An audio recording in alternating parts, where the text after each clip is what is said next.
pieejams tāds skaists Range Rover Sport melns ar melna salonu, bez kaut kādiem krāsojumiem.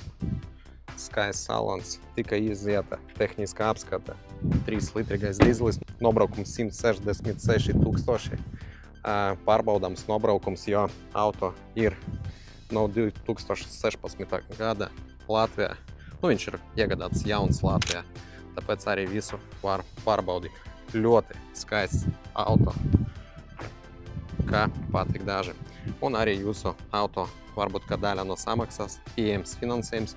Un, ja jūs gribat pasūtīt auto no Eiropas izcelēm, tad arī tāda iespēja ir. Arī bija pārbauda uz cietu daļiņu, un tur arī viss bija ok.